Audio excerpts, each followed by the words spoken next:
Hello and welcome to the Sir David Wallace Sports Hall here in Loughborough. That's the venue for tonight's England futsal game hosting Switzerland in the UEFA Futsal Euro 2026 Group 8 qualifying match.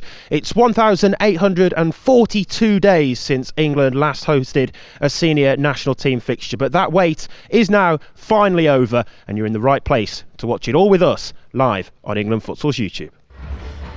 And here is your England starting five. In goal, number 1, Johnny Sim. Number 12, the captain, Stuart Cook. Number 8, Liam Palfreman. Number 7, Jeff Adubafor. And number 14, Ivan Cadete Borges. Well, I'm Isaac Barrington, and joining me for commentary, the Wessex Futsal first team assistant coach, Louis Melville. Louis, great to see you again. This is a massive moment here tonight for English futsal and the community, isn't it? Yes, good evening, Isaac. Good evening, everyone. Yeah, as you say, rightly say, it's a fantastic evening. We've been through the journey of the England under-19s men's, the fantastic Lionesses coming back, or starting again, I should say, and finally the men's team are back on the court in what looks like it's going to be a very much sold-out Loughborough University this evening. Yeah, it's going to be a packed crowd, over 700 people packed in here at the Sir David Wallace Sports Centre. Loughborough University, the venue for tonight's fixture. It's the two teams' second games in Group 8 of the qualifying campaign. Louis, you watched both of the games on Friday night. What did you make of them, starting with England and that 5-1 defeat out in Bosnia and Herzegovina? But there were plenty of positives to take from that, certainly for the England team coming back to play here tonight. Absolutely, and I think the first thing is the players getting back on the court and the huge amount of effort that with the team behind that to get them onto the court. So I think the fact that we're back on the court, that says a lot about all the efforts and the people behind the scenes. But in terms of the performance, I think, there'll probably be, I was speaking to Stuart Cook, and obviously disappointing result, but they felt there were plenty of positives, and there were certainly big opportunities in that game. There were certainly 3-4 one-on-one opportunities that England had to maybe score a goal that would have changed the game dramatically, but they just couldn't quite pull that off. And it was the big moments in the game where Bosnia, they excelled and just probably showed that little bit of experience that England don't have at the moment by missing out on international futsal. Yeah, well, we've shown you the starting five. I can tell you now as well that there are two changes to the England squad tonight. Joe Payne and Fraser Corden are both out, so they're replaced by Johnny Sim and Jamie Brooker in the England squad. Louis, what do you make of those changes for Juan Tapiroan's team tonight? He's obviously made a decision based around, I'm not sure about Joe Payne, whether there's a slight knock there or a slight injury. Did take a couple of hefty challenges in the Bosnia game, and Jamie Brooker, maybe that he felt that this was a better game for him to bring him in for. But I think overall the solid core of the team is there. People like Stuart Cook and Liam Palfreman, Jeff Adubafor, and Johnny Sim. He's a top-class goalkeeper, and he missed out on the away game, but he'll want to show what he can do tonight by starting. Yeah, you mentioned two of England's most capped players in the men's squad this time around. Stuart Cook has 81 England caps to his name. He's the captain and very much the leader of this England team. How important a player is he for England out there? I think he's absolutely massive. He's been probably, for want of a better phrase, he's been the sort of the beacon of English futsal. He's been there. He's played Champions League. He's, as you say, this is his 82nd cap tonight that he's going to be earning, and I think a lot of the players look up to him for guidance, and they'll go and speak to Stuart, and he's definitely matured as a player. I'm sure he'd say that himself, and what he's doing as a coach as well up at Bolton. I think all of that put together, and that's why he's really important to this English futsal team, and also I would say English futsal. Yeah, certainly is. He'll be a key player to look out for, wearing the armband on the court for England tonight. And just to reiterate, it's more than 5 years now since England last hosted a men's senior national team fixture. That was back in 2019, all the way back on the 1st of December 2019. England beat Wales 4-0 in the Four Nations tournament at St George's Park. More than half a decade later, and the men's senior national team are back. They did play a couple of extra games following that before the COVID pandemic. The final game was a 3-0 defeat out in Moldova, and Only 4 names remain from that squad 5 years ago. Joe Payne, Russell Goldstein, Jordan Edge and Liam Palfreman were in that squad back in 2020, and a little caveat to that is that both Stuart Cook and Johnny Sim, who are in the squad this time around, missed out that time through injury. But of course, over the last 5 years, we've seen a high turnover of players, and an opportunity for so many players now to go out there and make their debuts, their home debuts, after the match out in Bosnia. Well, I think there were 9 debutants on Friday, so that is an awful lot of debutants to deal with, and trying to get them. And what England have had to do in their training camps, they've had to absolutely maximise the time on the court, not just technical, tactical, but the psychological side as well, by bringing in people to help with that. And some of these players obviously don't know what it is to be an international player, and people like Stuart Cook and Liam Palfreman, as you've mentioned, they're certainly people where that experience has got to, they've got to learn fast, fail fast, and hopefully tonight we're going to see the benefit of the game on Friday, how quickly they have learned and how much confidence they've got, because make no mistake, tonight it's a huge game for both teams. Switzerland were on the end of a 9-0 hammering against Spain, and obviously England didn't quite get it over the line in Bosnia. So for both teams to go away with no points tonight, that would almost certainly put them out of any contention in terms of trying to get the second place, because England also face back-to-back games against Spain after this game. Yeah, big games coming up, of course. But in terms of tonight's fixture then, Louis, the inevitable question for you: how do you see it playing out over the course of the 40 playing minutes? Well, I said I was going to be positive throughout the day when I got up this morning, and I see nothing to change that. Just talking to John Tappett-Owens before when they arrived, I think I'm confident that England will put up a good performance tonight in front of this growing crowd. I think it's going to, as you say, it's going to be a full house. And once we get the national anthems out of the way and the game kicks off, I'll leave it there. I think England will win tonight. I'm not going with any scorelines though. Yeah, well, let's hope so. It's certainly going to be a difficult game. The Swiss will put up a stern test, that's for sure. They are highly experienced, of course, over the last 5 years. They've been playing games at times when England really haven't. Here's the Switzerland starting 5 for you. We can show you now. In goal, number 1, Philipp Aranya. Number 7, Victor Silverio. Number 11, Luca Lanzendorfer. Number 17, Gabriel Buxen. And number 19, Andy Kofosi. Louis, any particular names or players to look out for, do you feel, for the Swiss tonight? Yeah, well, when we look at the team, in the starting lineup, certainly those 4 out-court players, they're the 7, 11 and 17, Silverio, Lanzendorfer and Buxen, they're decent technical players. I wouldn't say Switzerland have an outstanding player who's got amazing pace or anything, so I think England will be able to deal with that, but they've got good technical players. And again, I think the one thing where we're playing catch up on, Isaac, is the lack of international experience in recent games, and Switzerland have had that. They're not a hugely successful team, but they find themselves here. I think they ended up runners-up in their playoff group in the preliminary round, and they played against Scotland. I had a look at that game, and Scotland certainly had their chances. And with all due respect to our Scottish listeners that are watching this, I do think England have got superior players. And if tonight, it's going to be a case of England really need to show up. They need to be a 9 out of 10, and compete on that court. Stick to the game plan that they've been working on, and then trust themselves and to take their chances.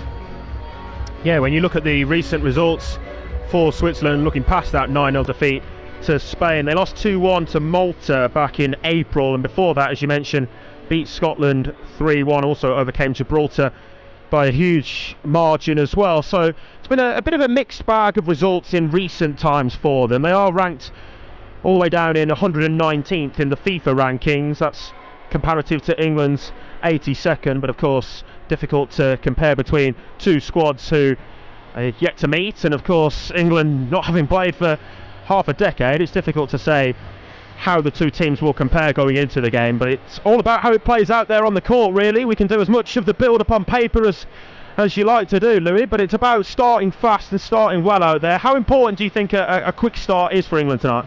Well, I think for England tonight, the key to this is, can they get themselves into the game really quickly, settle themselves?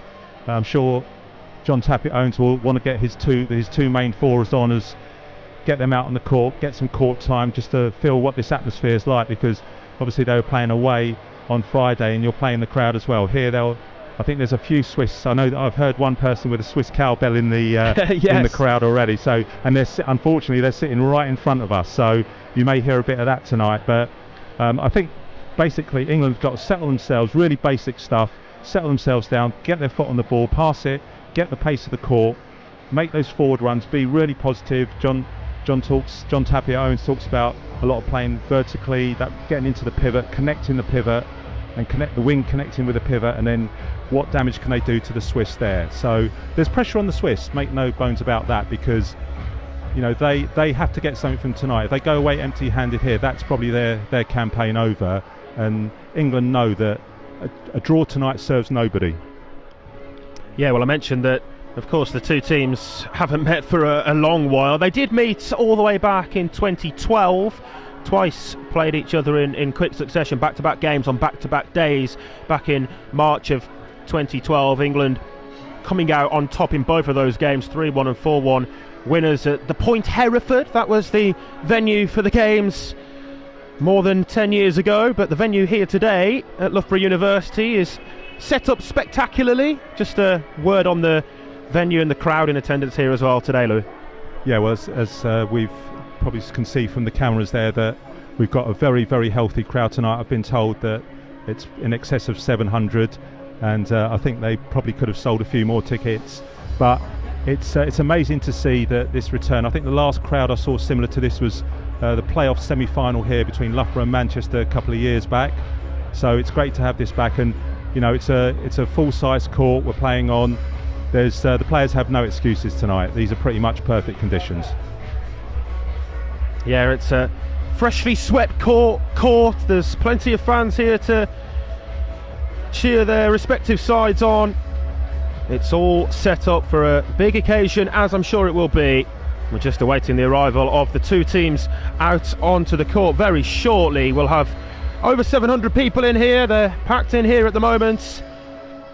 And it just goes to show England futsal building on the success, maybe, as well, of Manchester's campaign in the Champions League in the summer, which is worth mentioning, I suppose, at this point, Louis, and the good work that Manchester, as the reigning champions of the National Futsal Series, did. And England now taking centre stage and building on that good work in the summer. Yeah, I think you're exactly right. There's two teams here that have got a lot of representation. You've mentioned Manchester and also Bolton Futsal Club as well. And I think those are things that John Tapia-Owen will look to build into, and that I'm sure that will be a big part of his game plan. How quickly can I get those fours or those threes together to support each other and make the most of those connections they have at club level?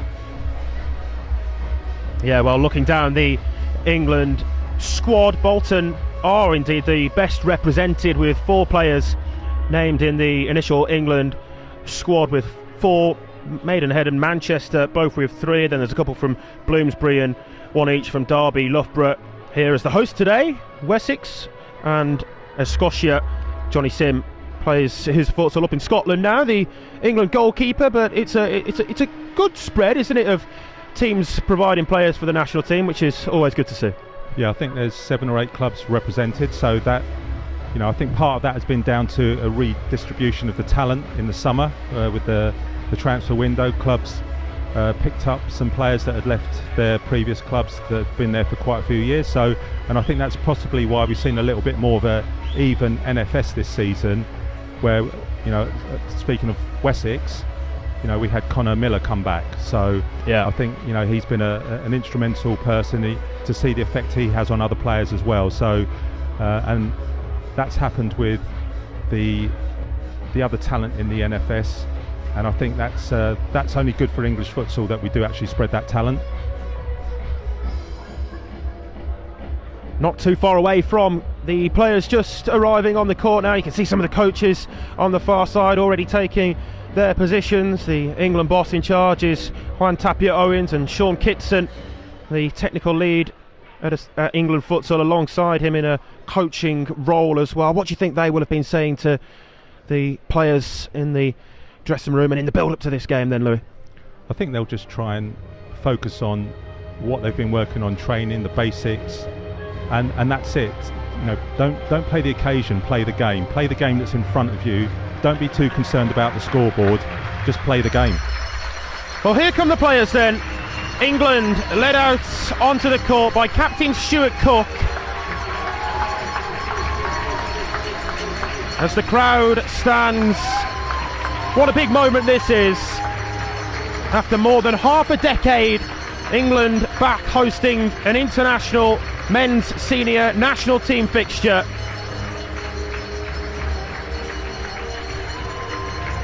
It's a sight to behold, Louis. Yeah, it's such a proud moment for not just for the players but for the whole community that have backed the players over the last couple of years as the teams have returned, and this is a huge moment back on an English court. Well, the crowd are upstanding, and we will pause in just a moment for the two teams' national anthems. Proud moments for those wearing the three lions.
Swiss national anthem complete then, and now time for the England players to huddle together for the English national anthem.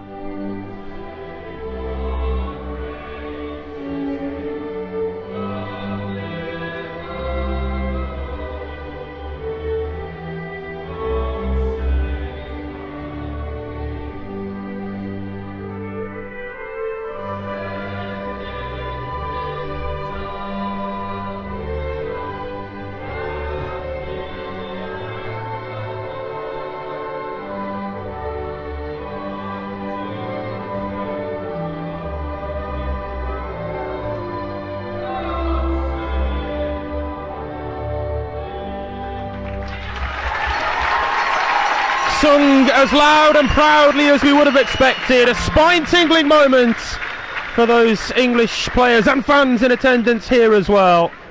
England taking on Switzerland in this UEFA Futsal Euro Group 8 qualifying match. What a moment that was. Yes, Russell Goldstein there, absolutely belting it out from the bottom of his heart. I think he loves a karaoke, Russell, as well. But it's just great to hear that again in an English arena. You know, we've waited a long time for the team to come back, but also we've waited a long time for a moment like this where we've had a competitive game either in a Euro or World Cup qualifier on an English court, and that time has arrived at last. And again, it's a different challenge for England now, because previously the tournaments have been those week-long 14 tournaments, and by day two your week could be over, depending on how results. But here we've got home and away in a 14 group, and it's a long old tournament, but England will be enjoying every moment, and now this is their chance to shine. Well, I will run you through the two team lineups in full then. Once again, the England starting five: Johnny Sim, Jeff Adubafor, Liam Palfreman, the captain Stuart Cook, and Ivan Cadete Borges. Then the substitutes for England this evening: the substitute goalkeeper is Jack Walsh, and then the out-court options: Russell Goldstein, Ryan Walsh, Sam McGrath, Jake Barnes, Jordan Edge, Jordan Matthews, Harry Tozer, and Jamie Brooker. Juan Tapia Owens in charge of his England team. As for Switzerland, in the opposite technical area, their boss João Pinto names Philip Aranya as his first choice starting goalkeeper. Victor Silverio, Luca Landendorfer, Gabriel Buxen and Andy Cavosi make up the rest of the starting five. On the bench then for Switzerland, the substitute goalkeeper is Lennox Ray, Elias Kaji, Nix Reinhardt, Sabadin Lamalari, Dylan Malta, Evangelos Marcianakis, the skipper for Switzerland, Kevin Yagi, Alex Garcia and Simon Yossi. While the two team captains there just having been together in the centre circle. Stuart Cook, the skipper for England, exchanging pennants with Evangelos Marcianakis, the Swiss captain, and number 9. And the two teams then just diverge to their respective team huddles. And they're back out onto the court for the first kick of the ball. It's been a long-awaited moment. Yeah, I think these first 2 or 3 moments, once we got the team photos out of the way, these first couple of minutes are going to be really vital for England. Just, as I said, get the basics in there, make the pass, get the speed of the pass right, and then just make your next decision and be positive. Be 100% committed to whatever decision you're going to make, and then see where that takes you.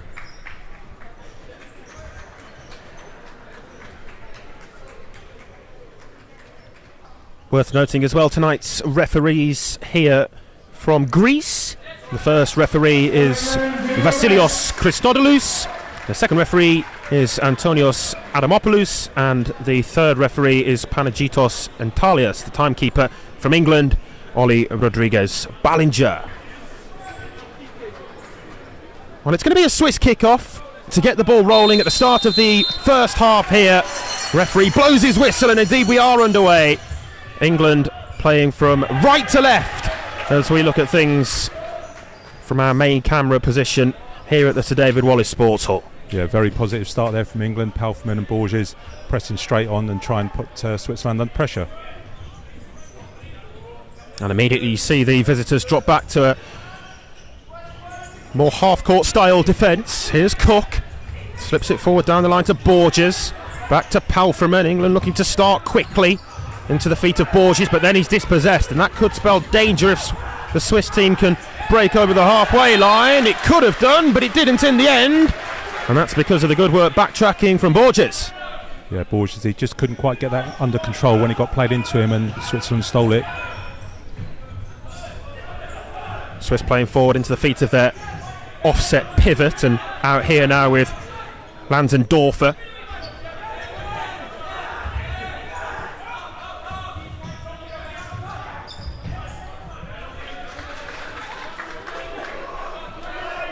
Lanzendorfer, he on the number 11, he was one of those players that featured highly in the game against Spain.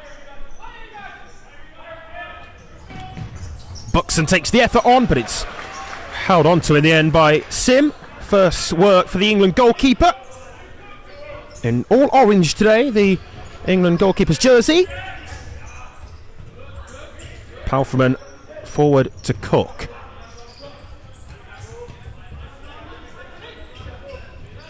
Those two play together now, of course, at Bolton. Now for Manchester representative in Jeff Adubafor and Loughborough's Ivan Cadete Borges in the starting out-court 4 here. England thought about making a quick substitution to maybe bring a more direct set-piece taker on, but it was opted against in the end. Yeah, I think positionally that might have ruled it out. It was on the halfway line. They decided it was too far out.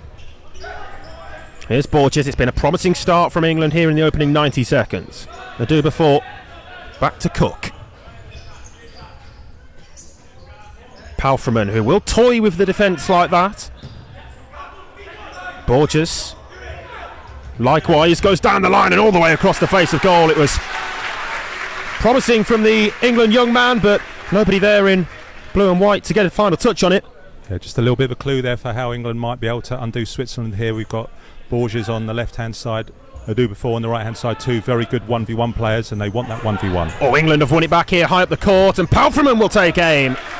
Drags his effort wide, but again, promising signs for England winning the ball back in areas like that. Yeah, the pressure went on really quickly, and Ian Palfman would be a little bit disappointed from that range, but that's a good sign, as you say, Isaac. Long and direct throw out there from Philippe Aranya in the Switzerland goal. Here's Buxton, but England are pressing high and looking to force the error from the away team. Buxton holding off the pressure from Palfman. Referee with a keen eye on everything. Lofted ball across from right to left then, and somehow Switzerland managed to keep the ball, but they've not got it here. Adubafor squares it across, and there's the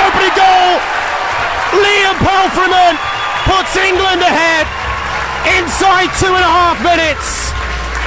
And just look at that reaction from the home crowd. England lead by a goal to nil. Well, Buxton made the decision. He decided to play out rather than maybe go long with it, but good work from England. A do before steals, and then Palfreyman on that second post, left-footed, just slots it in, and a great start for England after just under 2.5 minutes gone, and they take the lead. Wow, well, it's a dream-worthy start for England. And they're coming forward again here. It's a challenge from behind, but he got to the ball there, Buxton. But what a lively start this is. Buxton then being pulled back at in the eyes of the referee. And it's the free kick there given against Sam McGrath. Freshly onto court for England, and it's a stern talking to, but nothing more by way of the potential caution from the match official. Yeah, England took that opportunity to change 3 of the 4 players. Stuart Cook still on the court. They just need to be a little bit wary here on this set piece, with Kaforzi on the pitch. Buxton takes that across to Lanzendorfer. Now Buxton. Into the feet of the pivot. This is nice for the visitors. Across towards the near post. And it did get a touch en route through, says the referee. Cook pleading his innocence in that regard, but England need to set up to defend the corner. Yeah, there was a bit of patient play there from Switzerland. They played that diagonal pass, which then was rolled off, and that caused England some problems. Corner taken there by Silverio. Lanzendorfer takes aim. A little bit wild, though, high and wide of Sim's goal. That's definitely about his range, Lanzendorfer. He tried a few of those against Spain, but similar success there that he had just then. So the starting out court 4 all replaced with the next quartet on now for England. One of those, McGrath, as he tries to get the ball back across into the path of Goldstein. Yeah, we might be having some new viewers tonight as well, Isaac. So that position that Russell Goldstein just took up there on the far post, that's really important. You'll probably hear futsal coaches up and down the country, get on the second post, get on the second post. Ryan Walsh then to take this kick for England, but it's comfortably through to Aranya. And he dishes that one long quickly, taken by Lanzendorfer, but it's a wonderful recovery challenge by McGrath, who got back there, and it was really necessary that he did as well. Yeah, it was a good throw from the keeper, and Lanzendorfer, I think he thought he was through, but as you mentioned there, Sam McGrath just had to get those long legs out and make that challenge, and that's how quickly the game can change. We've gone from one end to the other, and Switzerland have a corner. Corner's taken back for the shot on goal from Gabriel Buxton, but again there's no route through. Switzerland just starting to up the pressure on the England goal though now. England just need to make sure that they get a player in line with the ball on that shot. Again, Buxton is the shooter from the set piece, but England this time might be able to counter. McGrath wasn't receiving the pass there from Goldstein. Slightly misplaced, and that's all it took. Lanzendorfer. Neatly done back into the path of Lanzendorfer, and it's a good save that. I think he's taken a touch off Sim on its way through. Yeah, this change of forward, there's been a slight swing in the game towards Switzerland. They've created a couple of good chances. In search of an equalising goal here, the Swiss, but Goldstein will clear, not fully. Breaks the way back for Buxton, and Sim again forced into save-making action. Textbook one, but it needed keeping out. England just got to keep their focus here, make sure everyone's doing their jobs. Who's your responsibility? Make sure you deal with that first and foremost. Buxton again takes aim on his favoured left foot. England were asking for a foul for an overzealous block in the penalty area. It wasn't given.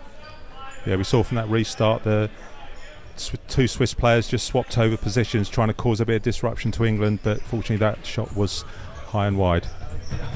Edge up towards McGrath. He's bundled off the ball though.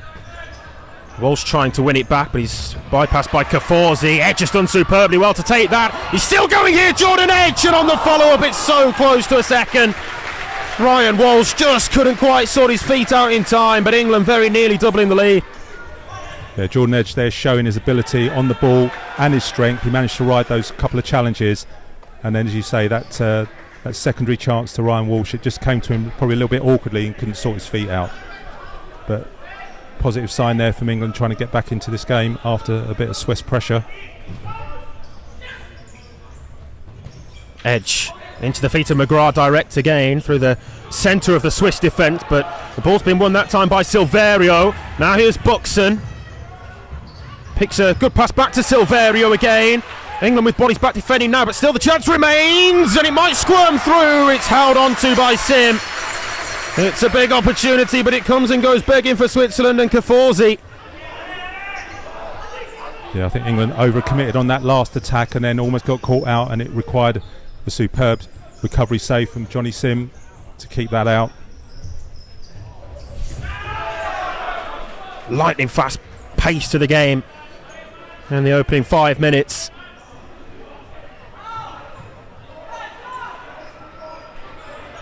Referee just ensuring that the 5 metres are adhered to here on the England kick-in. It's going to be left on the line for Jordan Matthews to strike in towards the path of edge, and Switzerland will look to break again. Once more it's Caforzi leading the charge back towards his path, and the call you might have heard there was from the England goalkeeper Johnny Sim, but no chances taken by Matthews, who was there to slide the ball out of play.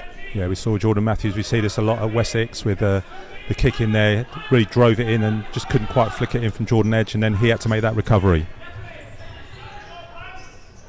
Buxton changing the angle again to open up the metre of space to get a shot away on his left foot. Certainly something that England will need to be wary of. Back with the original starting 4. Yeah, Cook, Adubafor, Borges and goal scorer Palfreman all back on here then for England.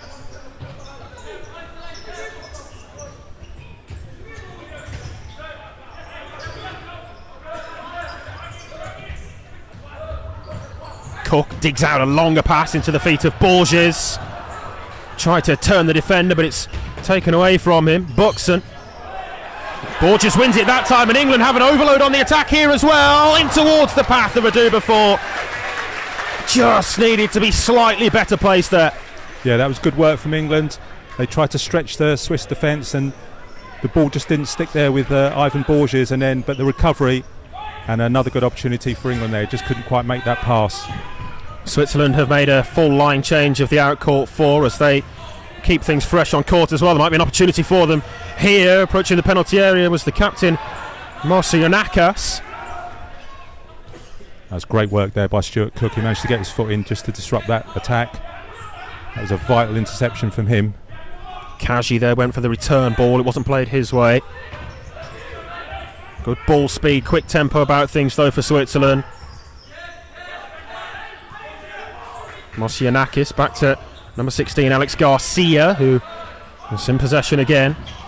It's allowed to run all the way through, and it might open up the England defence. It could have done, but for that intervention, still there's potential for Switzerland to take advantage, and Cook will look to catch the goalkeeper Philippe Aranya out, but it would have taken something spectacular. We have seen that sort of goal from him before, mine, from such a long way out like that, but no fortune on that occasion. Palfreman intercepting there in the middle of the court. Here's Adubafor, shoots for goal, and it's palmed away by the reaction save of Aranya. 3v2 now here in favour of Switzerland. There's the opportunity for the equaliser, but it's not on target. Again, it's a let-off for England, and Switzerland, again with another opportunity that they don't take. Yeah, well, I think this has turned into what the coaches hate, Isaac, a little bit of a basketball match. We're going from one end to the other. There's no meaningful possession, and England have called their timeout, and I think this is probably a wise move here from John Tappet-Owens, just to calm it down a little bit and just to re-establish the game principles, because it has gone a little bit back and forth, and that is something, as I said, coaches really dislike that when that's happening, because it means that you just do not have control of the game. Yeah, well, it was a frantic opening as England got that breakthrough goal with Liam Palfreman inside the opening 2.5 minutes, but the story of the game since then, really, the Swiss have come back into it. Certainly they've had their fair share of opportunities, but of course England with that big chance as well when Dubafort looked to be clean through on goal if it was for a better pass into his path from young Ivan Borges. I mean, so far Switzerland have had 9 chances and England have had 7, but the one that really counts, England lead by a goal to nil with 12:43 left on the clock. So let's see what this timeout effect has on England. Yeah, 12 minutes and 43 seconds on the clock at this stage. It was a relatively early timeout from England, but one which the coaching team must have felt was necessary as Switzerland were applying the pressure on the England goal in search of the equaliser. See if it will just steady the ship somewhat as they return to the court now. Yeah, I think that last Swiss attack, that forced John Tapia's own hand where he felt he had to intervene. Kaji plays the pass forwards there, looking for his captain Marcianakis. Yeah, there's a little bit of miscommunication there between Russell Goldstein, number 2, and Jordan Edge, number 9, and John Tapia, and just trying to sort that out with them.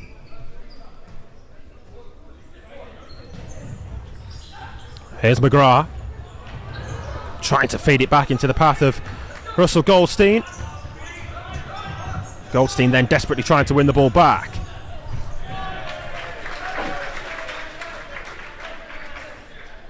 Yeah, Switzerland's a little bit wasteful there. They got themselves into a really good position but rushed that last pass. And we see again here Switzerland just deciding when to go and press. They're just a little bit higher now, Isaac, on that last one. Yeah, certainly do just seem to have stepped up their line of engagement a couple of metres at least as they look to apply more of a 3/4 court press that time. And it's a misplaced pass from McGrath as he tried to play the safe pass back to Goldstein.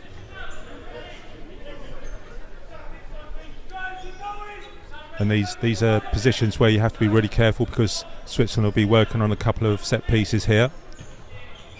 Getting the shot away at goal as well from that. There was no pressure on the ball as Sabadin Yamalari took aim. Always rising over the top of the bar though, but it's not the sort of area that England will want to allow efforts on goal to be sent in from. No, well, set pieces, they'll account for 25 to 30% of goals, so they are a fruitful way of scoring.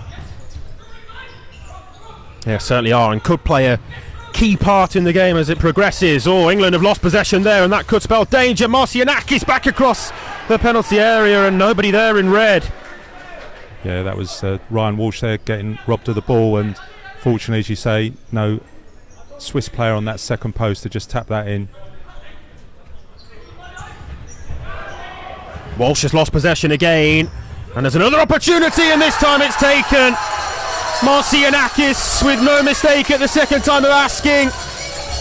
England made to pay for the mistake. They just had the warning sign, and that time the Swiss captain draws his team back on level terms. It's 1 each. Yeah, Ryan Walsh, he just pushed that out a little bit too far in front of him, and that gave the opportunity for Kagi to come in and steal the ball, and that's a pretty comprehensive finish there from Switzerland with 11-12 to go to get themselves level.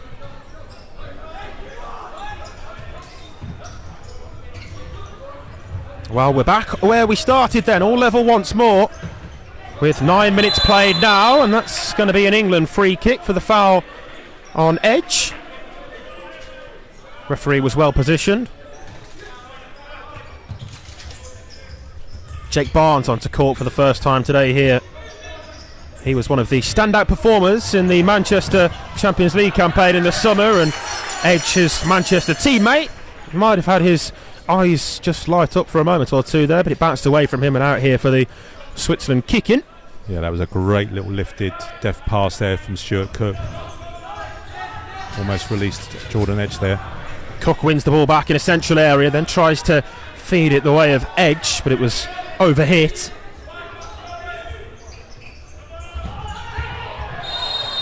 The referee's going to bring it back here for a foul, and a yellow card as well to Jake Barnes. And you can hear what the home crowd have to say on that one. Elias Kaji just feeling that he was caught in the face, I think. Yeah, it's another foul, but it puts Jake Barnes with 3/4 of the game to go on a very fine line here in terms of how aggressive he can be. I think the fact that Jake just put his elbow up, and I think it's Fair to say that Silverio made the most of that and caught the referee's eye, and the yellow card came out.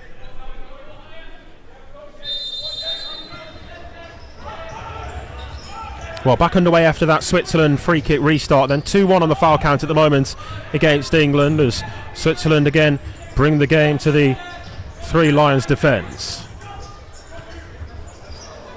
Slip forward, there was a little bit of a dangling leg from Matthews, but he's got it here. Couldn't quite keep the ball in play to the all-important Blue Lions that we're playing to here in Loughborough. Yeah, it looks like the Swiss have definitely settled down now, Isaac. They seem to have got to the pace of the game and found their rhythm, and it's up to England to try and wrest that back from them. Forward there from Kaji, but to nobody in particular, as it was wayward of Dylan Malta. And we see Harry Tozer from Maidenhead United Futsal Club onto the court. Yeah, he's up in the pivot position at the moment. Tozer came into the squad as a late addition, actually, to replace Aaron Carter, wearing the number 15 shirt here. Harry Tozer. Sim opting to go short that time. Barnes trying to pick the diagonal, but it was cut out. Yeah, I think Silverio, he read that pretty early, and he just jumped onto it, and probably needs a little bit more disguise on a pass like that, because that had to travel a long way diagonally across the court. 20 shots in this game so far, 12 of them have been for the visitors, but it's level on the scoreboard.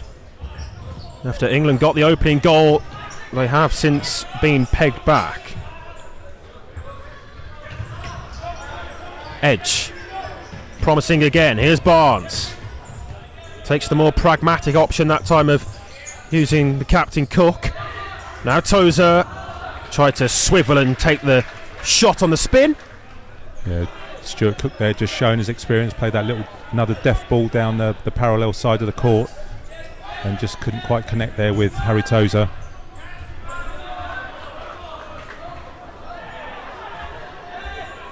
England, they're feeling that decision should have gone their way if there was a touch off the head of Simon Yossi, but not given that way, so more defending to do for the hosts. Yeah, and this is a dangerous position. Lofted across for a potential volley, but the set-piece delivery wasn't as needed that time.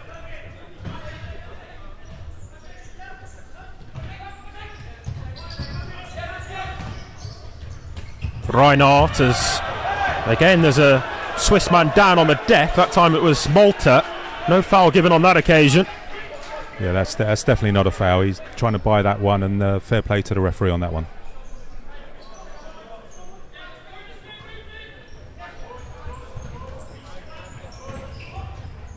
Tozer into Borges. England have gone into a 4-0 here, trying to pull the Swiss up and then hopefully exploit the space in behind. Yeah, change of tactic from the England coaching team. Let's see if it pays dividends for them as we approach the final 8 minutes of this first half. Borges on the turn, didn't get a shot away as he tried to check back inside. Here's Walsh now, up to Borges, and it's a big save from Aranya. Was left all alone in acres of space there, Ivan Borges. That was really a great passage of play there from England. Just a number of passes wore Switzerland down, and then a great ball in there from Ryan Walsh, and couldn't quite find the finish, but England have a promising position here from this restart. Again, it's going to be left on the line for Matthews to take that time. Up to Borges. Out of play though, so it's a Switzerland restart as Walsh is back on to replace Matthews. He was only on momentarily for that set piece. Tozer cuts it out, screening the pass into the pivot. Yeah, again, the Swiss that time just under hitting a pass, and well read there. Trying to play the wall pass, but it didn't work out how the visitors wanted. Here's Barnes now, and again another save, another good one as well from the Swiss shot stopper. Yeah, Harry Tozer there, he was lurking towards the edge of the D, hoping it was going to be a cutback, but Jake Barnes decided to go for power, and they've won a corner from it. Yeah, it does feel as though England are just beginning to wrestle back the momentum in this game in recent minutes, though, as Aranya's forced to clear long away. There's a good corner there, and Borges decided to go with a little flick inside where maybe the shot was on, just to take it first time and early. Two pretty well matched teams, you'd have to say, from what we've seen so far. England starting the better of them. Switzerland then took control of the overall game and had their fair share of opportunities, one which they eventually took, but England have come back into it. Yeah, again, just have to be really careful, just keep their focus and concentration. Any slack passes here are going to get punished.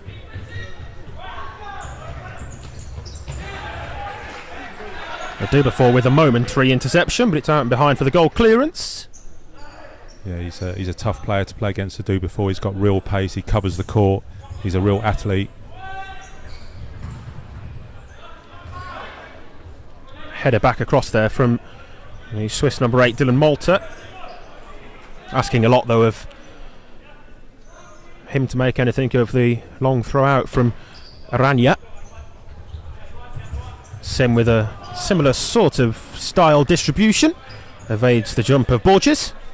I think Ivan Borges, he was aware that Adu before was there, and I think he was just trying to set it down into his path. He was in a really good position there. Walsh's header, Borges lurking again. Now, is that a foul? It looked like one. It's going to be given as an England kick-in rather than a potential free kick. Yeah, I think that was a difficult one for the refs. I think if a foul had been given, I think England would have been happy with a better court position, but Jordan Matthews back on the court for this kick-in. Left on the line, but the ball is rolling slightly, so Matthews had to readjust, and that just disrupted the flow of the set piece. Silverio. Kufosi. Switzerland ball. Yeah, Jordan Matthews, he couldn't take the risk to see if the referee would let that go, so he had to put his hand on the ball to steady it and get it still, because if the ball's moving and you take the kick in, it goes to the other side. And that was he was really forced into that, but of course it killed the move.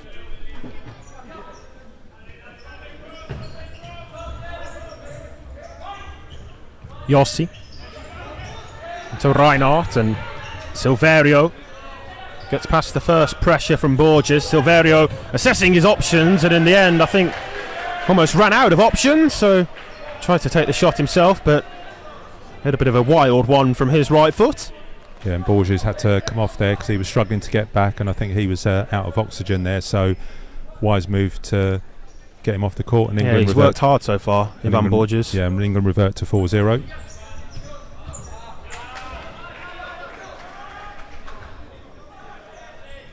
Misplaced pass again there from Ryan Walsh, means it's out for the Switzerland kick-in.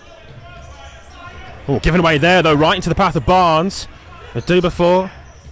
Now Edge. Manchester trio dictating things here. Do before. Barnes goes down the line all the way across to the second post, and Palfreman was just a split second too late arriving. Yeah, great work firstly from Jake Barnes there.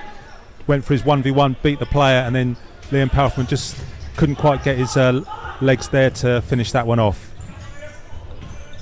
Johnny Sim in the England goal hasn't had too much to do since picking the ball up out the back of his net for the equaliser. England have really wrestled back a level of control that they'd lost in the minutes before the goal. Yeah, that was probably a good foul for Switzerland. I think Liam Palfreman a bit annoyed that Lansendorfer wasn't getting booked for that, because he was in a very promising position on the halfway line. He'd beaten Lansendorfer. Yeah, I think Juan Tapia Owens, the England boss, was as well, just being spoken to by the third referee. Do before via the deflection, gets the corner. Yeah, I think Jeffrey Adu before, he's a player that Switzerland will be aware of, and from the game on Friday, and they'll be looking to just stop him getting those shots off. Lofted all the way across for the volley, but it was asking a lot there of Liam Palfreman to keep it down.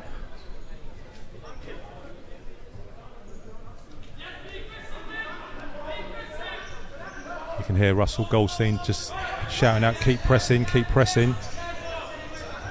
Yeah, words of encouragement there from the England bench. They've got to defend this in a more set-up system in their own half, and that's an excellent stop from the England goalkeeper. Johnny Sim went flying across to his right. Wonderful save. Yeah, I think that was an absolutely vital save. He couldn't take any chances whether it was going wide, and I think it was going in top left-hand corner, and a top-class save from Johnny Sim.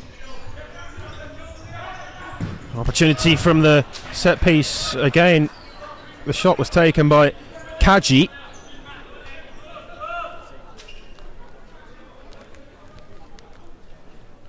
He always has been a standout shot stopper, Johnny Sim. Other goalkeeping options, of course, perhaps better options with the ball at their feet. Other goalkeepers who will provide different styles of goalkeeping, but Johnny Sim has always been one of the very best that England has to offer in that regard, and he's come up with a big save there at a big moment. Yeah, that was a big arse there of Jordan Edge to get round Andy Kofosi. He's a big unit and have to take the long way round to get past him. Barnes there just resetting long all the way through for the goal clearance. 4.5 minutes to play. England 1, Switzerland 1 in this UEFA Euro 2026 Group 8 qualifying match. It's been an excellent watch so far. Both teams pleading with the referee for the decision to go their way. England got it. It's always quite satisfying when that happens in front of your own bench and you get that decision. Yeah. Long ball through here to Adu before expertly taken down on his chest and seen behind for the corner with Kaji's block forcing that. Yeah, that's turned into a good little battle there between Kaji, the Swiss number 2, and Adu before, England's number 7. Palfreman, Barnes, England creeping closer. Yeah, Barnes there, he got part 1 right, he managed to just roll it inside, but he just couldn't quite get the shot off.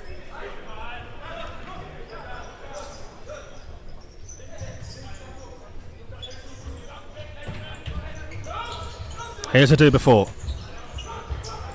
Top goal scorer in the National Futsal Series this season, Jeff Adu before, with 11 goals, has surely cause for a stoppage in play as Barnes stayed down, and so too Buxton, the Swiss man who came together with Jake Barnes there, but the referee didn't feel the need to blow the whistle.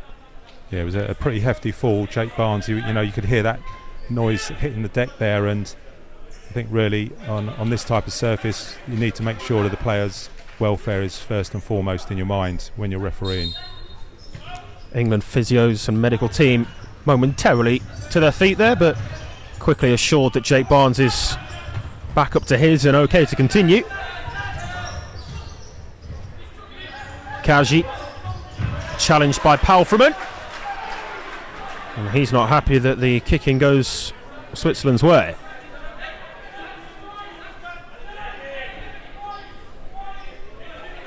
Are we just beginning to see the game turn back in the visitors' favour? Had more of the ball in the most recent moments. Not going to unlock the England defence with a misplaced pass like that, though. Yeah, I think Buxton, he missed his cue to make that run forward into that space, and fortunately for England it went out of play, and a line change for England here.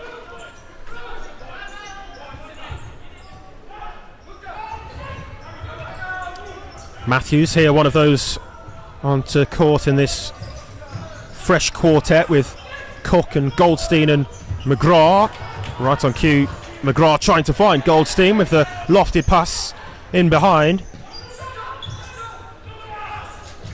Switzerland on the attack. Cook round on the cover and goes sliding in to win the ball back with a little bit of help from Goldstein as well, but then he's been robbed of it. And there's a chance here for Switzerland, and Sim makes the save.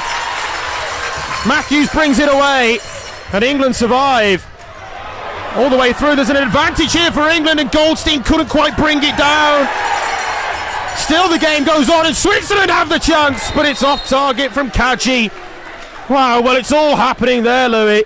I just need a moment there to get my breath back. It was action at both ends.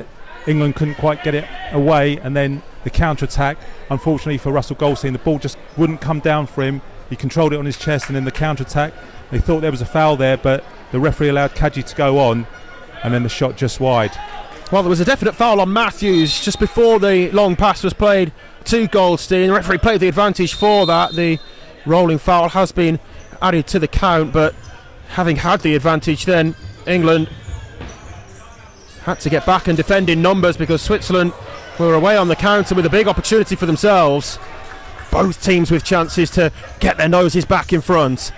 Yeah, it was good work by Jordan Matthews. He was looking up, hoping someone was just outside the top of the D, but the line had flattened off, so he had to go all the way back to Stuart Cook. Matthews, that's cut out though. Lansendorfer wanted it sent back his way. Cook maybe just with a slight pull on the shirt, but it wasn't seen.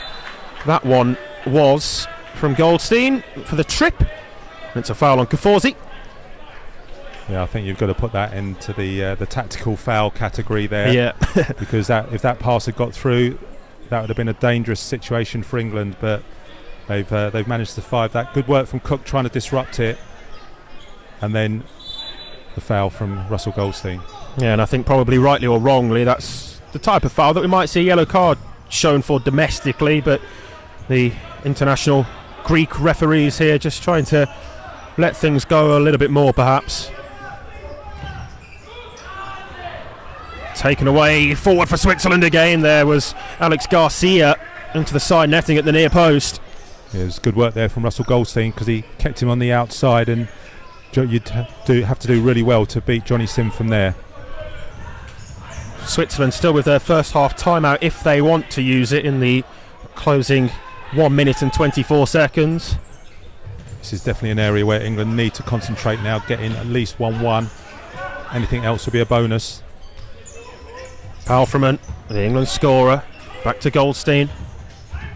Toes it forwards, but away from Sam McGrath. Just people watching who are new to futsal, the foul count currently 3-3 at half time. That will be reset to 0, and both teams will then have another 5 fouls. McGrath there leading the England press. Switzerland play through it. We're into the final minute of the first half. Cook wins it back, and McGrath's to his right, and the crowd are on their feet. Cook goes on. Is that a foul? It is, and the referee points for a penalty. 100% a penalty. Great work there from Stuart Cook down the left-hand side. He may have had an opportunity to play it inside to Sam McGrath, but defensively Stuart Cook did brilliantly there against Markianakis. They had a 2v1 situation. He went on his own and drew the penalty, and now a big opportunity here for England to go in 2-1 at half time with 46 seconds to go. Russ Goldstein, who took the penalty on Friday night, he's been given that responsibility again, Isaac. Yeah, Goldstein scored in Bosnia from the same 6-metre penalty mark on Friday evening. He went to the goalkeeper's left. Same again? We'll change things up. We'll soon find out. Power is the way. Nothing fancy, just pick your spot and hit right through the ball. A penny for the thoughts of Russell Goldstein right now. The home crowd are on their feet still. Aranya just setting himself off centre, trying to show his left-hand side to Russell Goldstein. And there's a little bit for the referee to sort out off the ball here between Borges and... Can't quite see who the Swiss player involved in that is. I think it's Alex Garcia just being spoken to, but all the while Russell Goldstein is waiting, thinking, waiting for this moment. It's Goldstein against Aranya, and Goldstein slots it away. England have their lead back with 45 seconds to play till half time. Yeah, good penalty by Russell Goldstein. All the antics before that with Garcia, he just blanked that out and picked his spot, went low right hand side, loads of power, and no chance of the goalkeeper. That's a brilliant penalty from Russell Goldstein at a key time in the game. 45 seconds to go. Switzerland on 4 fouls, England on 3, but most importantly they've got the lead back. Well, you mentioned that it would be a bonus, Louis, for England if they can go into half-time with this 2-1 scoreline, but it looks likely now if they can see through these closing stages of the first half. Yeah, I think right now nothing pretty is needed. It's just be pragmatic, getting at half-time, and that's a massive high for England to be on 2-1 up. 2 goals in 2 games for Russell Goldstein. Back with the England shirt on. One of those who was involved all those years ago. Still with that goal-scoring touch in front of goal. The Swiss going with a full press here. Cook taking no chances, trying to play through it. It's a sensible reset. And I think England will do the same here. They'll want to get Borges and Palfrey really high to get some pressure on. Reinhardt goes long and Sim keeps it out. Again on the follow-up, and somehow Switzerland can't equalise. Marcianakis left wondering how on earth he hasn't found the net there. The answer is Johnny Sim. Wonderful stop. Yeah, I'm not sure about that first bit of defending from England when Halfman dropped off, but that is an unbelievable save from Johnny Sim.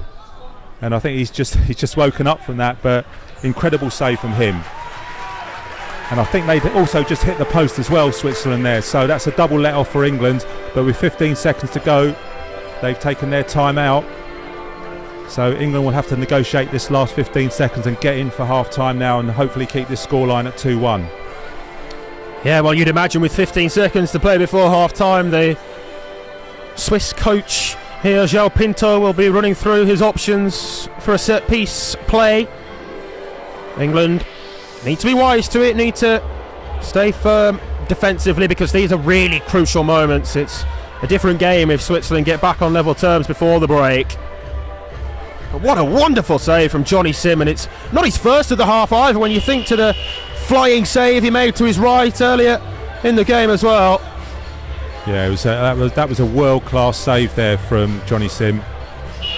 That's definitely going to go in his highlights reel, but England need to negotiate this 15 seconds. Yeah, I mean, it's been fired at him from inside the penalty area, and pure instinct, quick reactions. The England goalkeeper protecting his goal with absolutely everything he's got. Palfreyman reads the set piece. Superbly done. And that's what it's going to need from England to see this out, because it looks like Switzerland are going to go throw everything at this. There's the effort on goal again. It took a deflection and Sim holds on to it.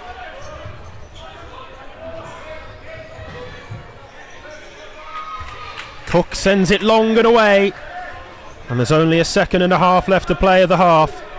Yeah, it's Cook just using his experience there. He 9-ironed that out, just a lot of loft on it, but this won't be a problem. Here he goes long, and well, Sim needed to palm it away from danger. Would have needed a touch before going in the net, of course. Can't go straight all the way through, but there's the half-time buzzer, and so far so good then for England on their return to the international stage on a home court, and they have the lead after the first 20 minutes. 2-1 is the half-time score.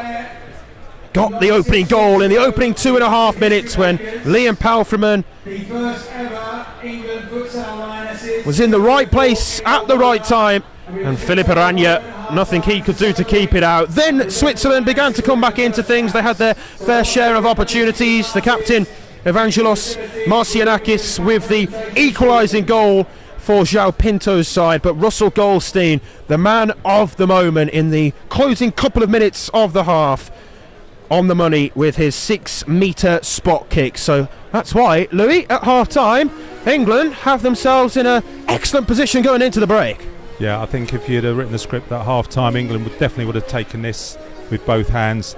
England started off really brightly in the game. They got at Switzerland. Switzerland looked a little bit nervy, and as you mentioned, England got that early goal to settle their nerves, but then the change of fours there, suddenly the balance just tilted slightly, and Switzerland got themselves back into the game, and then the equaliser came after a couple of poor passes from England. As you said in commentary, they had a warning shot, and then Marcianakis there, he finished that off, and it was 1-1, and then some great play from the England captain Stuart Cook, in his 82nd appearance for the Three Lions, drove down the line. He did have an option to play inside, but he did fancy himself to go on the outside and get the shot off, but drew the foul. And then Russell Goldstein, he kept his nerve. He was held up quite a while there and put that penalty away with absolute precision. And England, I think, on balance, deservedly in front 2-1. Yeah, well, England have needed their goalkeeper at times, but as you say, certainly a lead that they feel they're well worthwhile. As we now bring you the half-time presentation for the England Lionesses to come forward and receive their caps in this presentation ceremony. Up first there, Lila Booth of Bolton and Ella Brennan, the Tier 2 women's top goal scorer last season for Derby. Goalkeeper Alicia Grimmond coming forward to take her caps as well, and they'll continue to do so one by one. Jade Grove of Hartbury, Kirsty Corral, who scored 3 goals out in Moldova when England competed earlier this year. Charlotte Gurr, likewise, the joint 2 top goal scorers, coming up one after another there. And Joy Lowe, another of England's top quality goalkeepers. The women's team really do have quality in abundance in that department.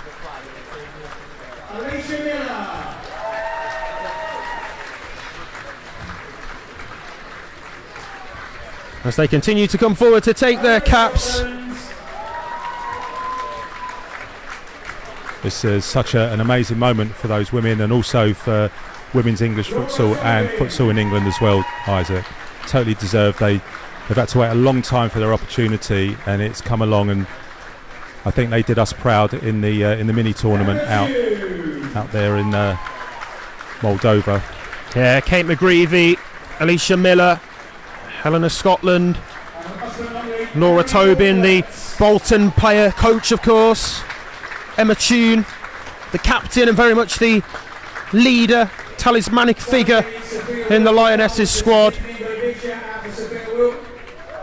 and Kerry Walclett as well. And worth mentioning too, Sophia Wilby, who can't be with us for the ceremony this evening, and then those players who were on standby in the squad as well: Maisie O'Shea, Gemma Aldine, Rebecca Tonks, Rosanna Frith-Salem and Mo Delaney all had their part to play in what was a terrific effort from the England Lionesses, the women's team, who were out competing in Moldova in the Women's Futsal World Cup qualifying stage. They finished third, were beaten 5-2 by Finland, put up a real stern performance in that game. I remember watching and thinking they were hard done by to come away with nothing from that. Then it was an excellent display, 8-0 win over Moldova, before falling just short 4-2 against Slovenia. But as you say, Louis, so much that these young women can be proud of in terms of the squad that they have there. So many young players there as well who will progress for the future, I'm sure. Absolutely. I remember going to see Emma Toon when she was doing her UEFA B futsal qualification, and Alicia Grimmond was there as I think she was 12 or 13, something like that, and she was shorter than Emma Toon then, and now she's just shot up. And there was a picture that I sent her that we'd taken on the day, and how times have changed, and they're both playing in the same team now, and I think Emma calls her a little sister, and it's amazing. And you know, there's people there who've worked hard. They've been you see the Bolton 4 in the far corner, Layla Booth you mentioned there, Laura Tobin and Kirsty and Joy Lowe. They're such a tight group, and they've bonded together, and it was amazing to see them all. I was fortunate enough to go to quite a few of the training camps to see how them just grow as a group and suddenly start to believe that this was going to be happening. And you know, once they got that opportunity, and I think also it's just great for women's futsal in this country to have these opportunities, and people at university looking, well, where's my next step after I leave there?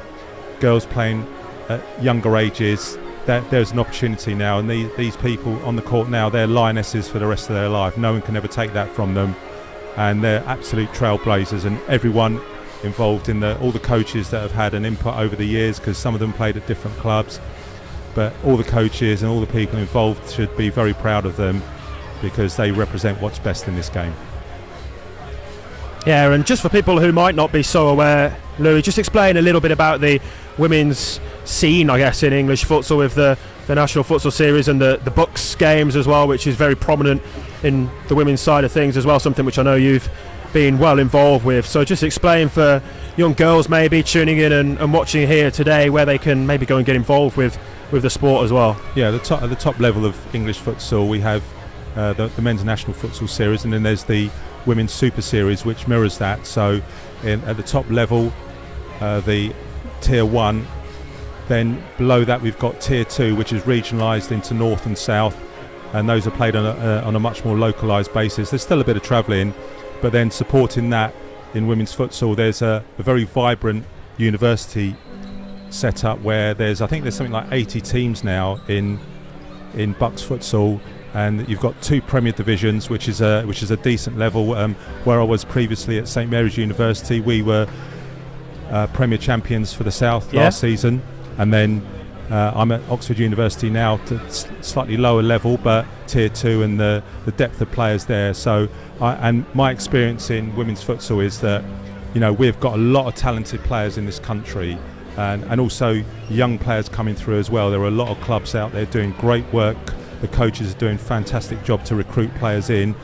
It's not hard when you're competing with football all the time, but they've managed to do that. They've managed to sell them the game and why they should be involved in futsal, and I think it's a growing game, and anyone who's involved in women's futsal should be proud of what these women have achieved, but also we should remember also what's going on lower down the pyramid in the game.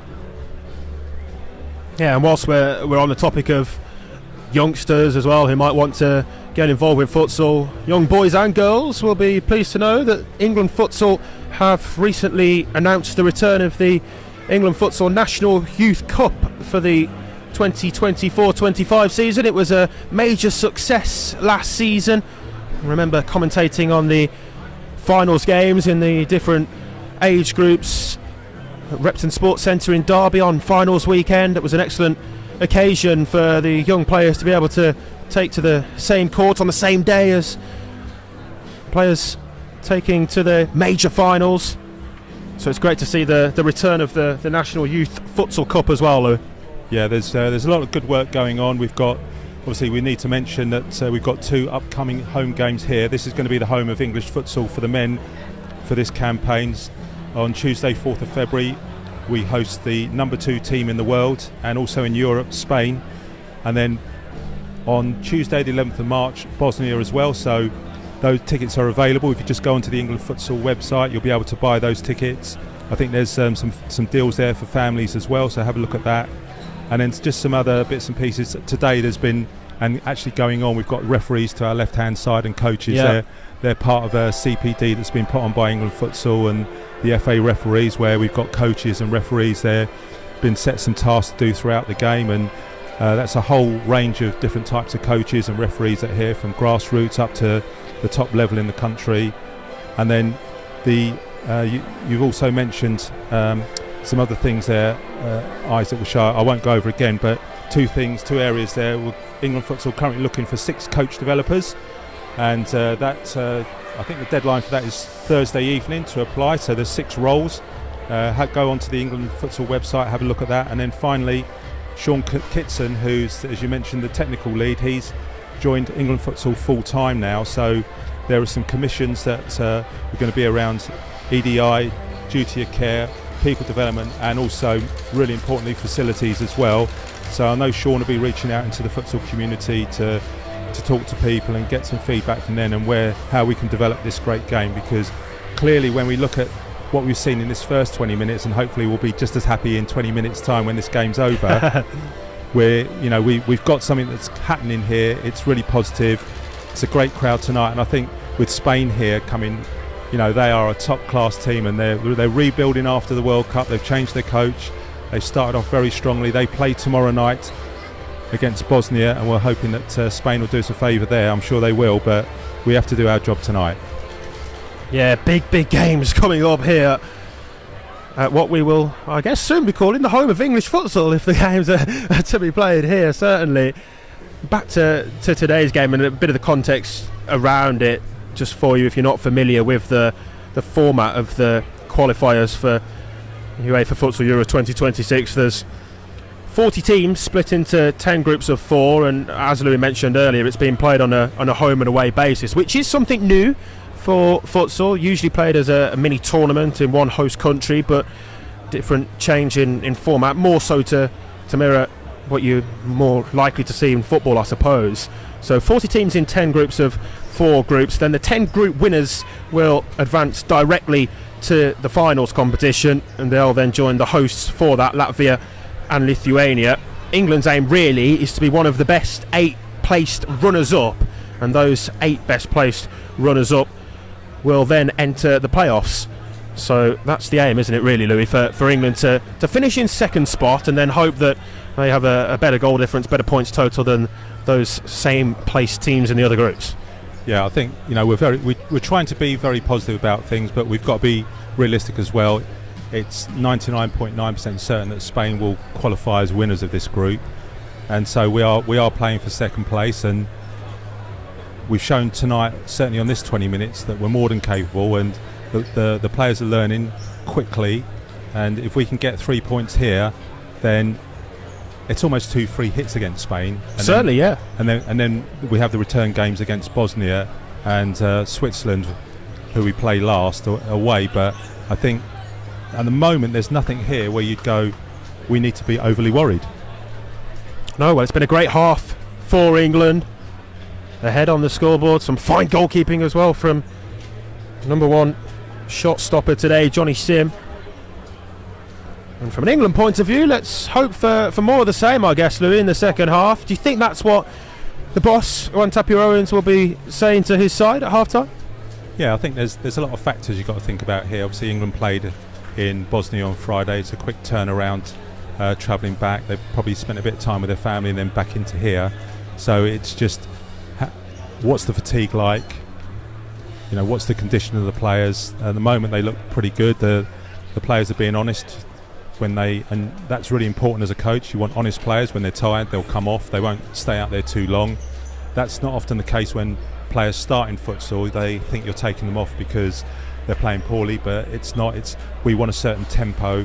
The players, just to give you an idea, the players are, when they're at the absolute max, they're probably playing at 90, sometimes 100% of their maximum heart rate. Yeah. So you can. Well, you're a player, Isaac. You know that when you're giving your 100%, how long you can last. Yeah. So it's really important that you can trust the players, that if you say to them, can you go another 30 seconds, and they say yes, that they can do it. But also, as a coach, you've got to listen to them. If you want them out there for 2 minutes and they're done after 90 seconds, you've got to get them off, because if they then stay on and they can see the goal, that's on you as a coach. So I think that's really important. This last huddle that we see here before they go out, really important. Just they need to pick up off where they left off in the end of the first half. And these first couple of minutes here will be really critical for England to re-establish themselves in the game. But this is going to be a fun 20 minutes, hopefully. Yeah, well, I was just about to pose the question as to whether it would be the same starting 5 at the start of the second half for England as it was at the start of the first half. And indeed, the answer to that is yes, it is. Johnny Sim stays on in goal. Captain Stuart Cook, Jeff Adubafor, Liam Palfreman and Ivan Cadete Borges. So we're back underway. At the start of the second period, England now attacking the goal to the right, and Borges is approaching it. Couldn't get his shot away how he wanted it to be sent goal bound. Yeah, just bounced a little bit awkwardly, actually. I think he was hoping that was going to come down a bit straighter, and he had to reach for it. Long there from the Swiss goalkeeper, Oranje, who also remains on court. Sometimes you do see teams change their goalkeeper at half-time, of course, but both Jack Walsh, the England substitute goalkeeper, and Lennox Ray, substitute option for Switzerland, still on the bench. Yeah, I think this is a bit of a different game, and you'd want to keep Johnny Sim in goal for now. England pressing very hard there, but just got over-pressed a little bit and allowed them out. Yamari trying to make progress there for Switzerland, but Palfreman had the ball break his way. Cook. Borges with the offer of a 1v1 down the line if he wanted it, but took the perhaps more sensible option of keeping possession, and then Palfreman tried to find the key to unlock the Swiss defence with a looping ball for Adu before, but it was hopeful. Yeah, I've been really impressed with Ivan Borges actually. He's had an excellent game this evening. Yeah, he's a player who's come on leaps and bounds in recent years since his involvement at university with Loft Brothers. No foul there given against Cook, who took the ball cleanly. He's lost it there though, and it might cause England issues. On the counter-attack comes Switzerland, and namely Gabriel Buxen, who didn't get the firmest of shots away at goal, but it was on target. Yeah, I'm not sure Buxen made the best choice there, because he had Dylan Walter, the number 8, just central, and I think if he'd have played that pass in, then it would have been one-on-one with the keeper. Silverio's kick cut out by Palfreman. Yeah, and Stuart Cook was just a bit unfortunate there. He was just starting to drive out wide, and I think he just wanted to push the ball in front. He just caught his foot under the ball, and that just halted that move, but that was a promising attack from England. Silverio pushed off the ball there, says the referee. Too much contact in the back of Victor Silverio from Ivan Borges. Yeah, I think Ivan Borges knows about that one. He just waved to the ref and said, OK, I'll take that one. Yeah, it was a hand of acknowledgement from the England pivot. But it's an early foul for England.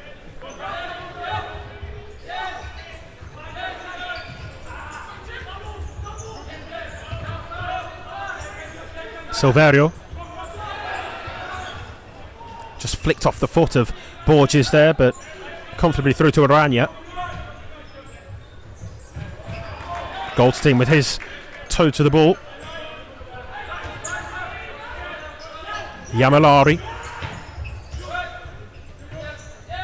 It's Switzerland who have started this second half with more of the ball possession.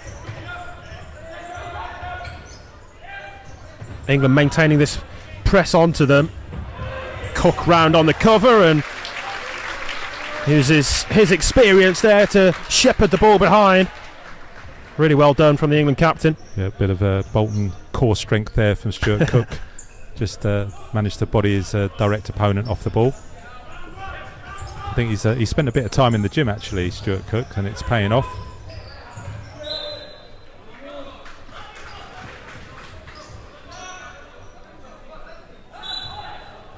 Jordan Edge back on for England. A day before off to be replaced.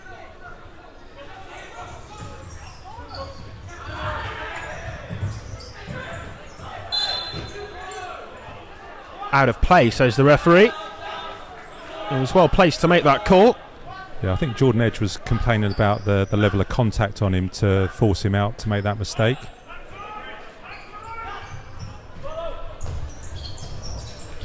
Switzerland on the attack, and it was a left-footed shot at goal from Gabriel Buxen, who has had plenty of efforts like that, some from set pieces, others from open play, but he just hasn't quite found his goal-scoring touch so far.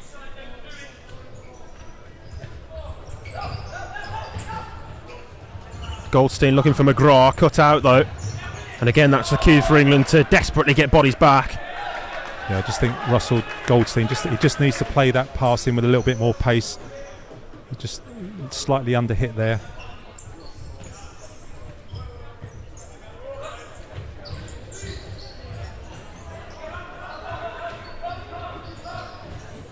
Silverio back to Aranya.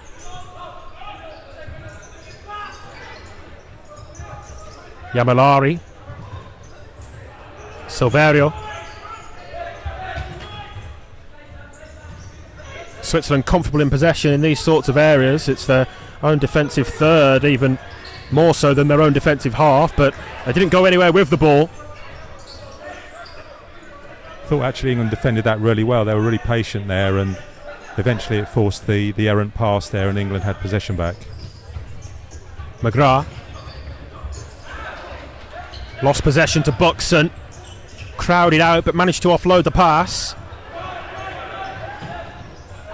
Tozer in with the challenge, and the referee blows for the foul.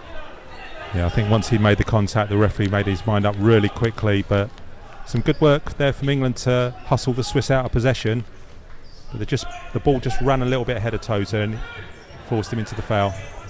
Just the 2 fouls so far, but we've only played just over 4 minutes of this second half. Just a slight early concern for England that way. That's a good pass through there from Edge. Here's Walsh, and he scored!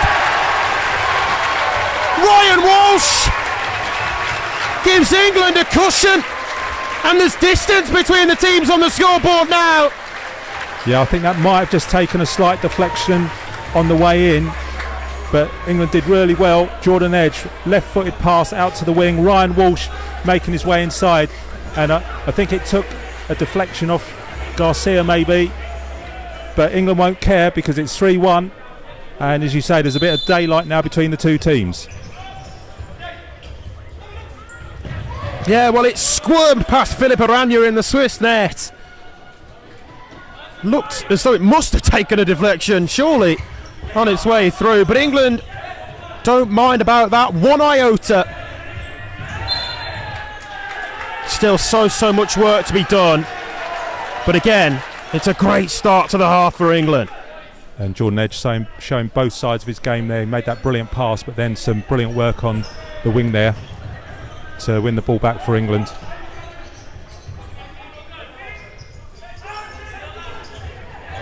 Kaji under pressure from Barnes. Finds a way out of that, but Tozer then wouldn't let Garcia escape. And I think what it's also done, Isaac, it's lifted the crowd because now every little tackle is being applauded and cheered. Cook allowed to continue. Wonderfully done all the way across. Tozer was waiting for it.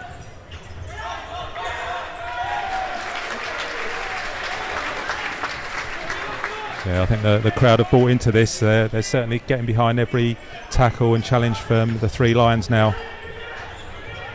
Still a quarter of an hour of playing time left. England lead by 3-1 in this UEFA Euro 2026 Group 8 qualifying fixture, but Switzerland looking for a goal back. Kaforzi held up by Cook.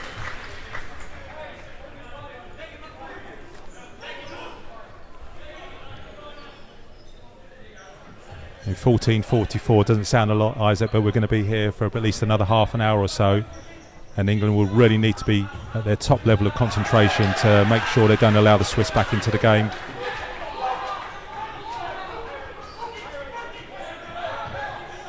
And I think certainly the opportunities will be there for them to score more goals as well. There might be one here. Tozer over the halfway line, forced wide there though by Kaji. You very much doubt that it will only be a case of defending and trying to keep the Swiss at bay. There will be opportunities for England to go on and add to the scoreline as well. Well, certainly, as long as this scoreline stays like this and the clock ticks down eventually. Oh, Cook from the corner just miscued his shot. And Kaforzi's away on the counter. And a Dubefort gets back there to help Cook out. Looks like he might have just twisted his ankle there on the challenge with the Dubefort. It definitely wasn't a foul, but sometimes on the court like this you can just catch your ankle and it just sticks and twists. He's obviously in a lot of distress. Yeah, he stayed down here. Switzerland number 19, Andy Kaforzi, just being seen to by the visiting team's medical team at the moment.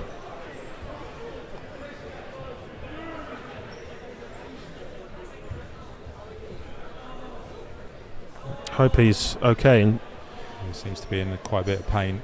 Yeah, looks unlikely. I'd say that he'll continue here.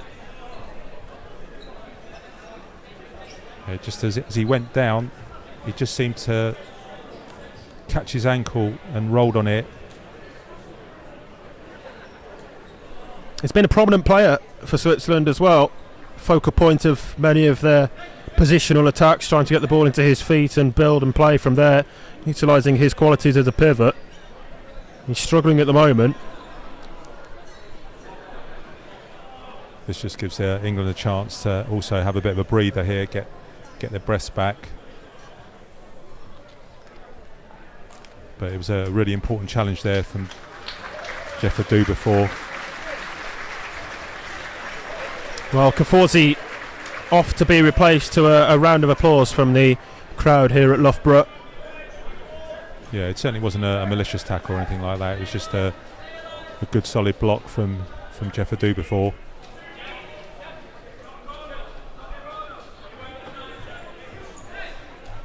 On in his place, the Swiss scorer, Marcianakis. Here he is, Marcianakis, blocked though by Adu before. Really good there from Jeff Adu before, just gets straight out in line with the ball to make the block, doesn't turn, allow that ball to deflect off him. He's going to need that sort of defending from England. Lanzendorfer played it forwards, but not to where Marcianakis had taken up position. And we look at the Swiss now, they're starting positions on England's possession, and they're certainly going more aggressive now. Sim digs out the longer pass, but it's not worked out how he'd envisaged. There was a 3v2 there momentarily for Switzerland, but they couldn't take full advantage how they might have done. The pass was behind Lanzendorfer.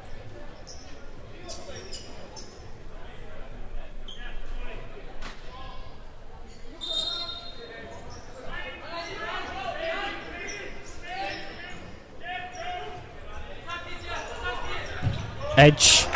Oh, nicely done, and Adubafor's there as well, and still going Adubafor. Everything but the finish as Aranya saves it. Sim will clear and take charge of things for England. There's a good opportunity there for Adubafor, but give credit to Aranya, he made a very, very good save there, strong hand. Yeah, it was a great press break from England, and it worked, certainly making the space for Jeff Adubafor. Again, looking to cut through the Swiss defence, and the opportunity remains. Again, it's on for England. Edge sets it back. Barnes, Palfreyman over the bar. Two big chances in quick succession. Brilliant passage of play from England. It came away from that Swiss possession loss on the halfway line, and then England just built from that. Brilliant move, but just couldn't quite find the finish. Switzerland there just putting two players higher up the court. England needing to defend against that. Sim took it back into his penalty area to pick the ball up.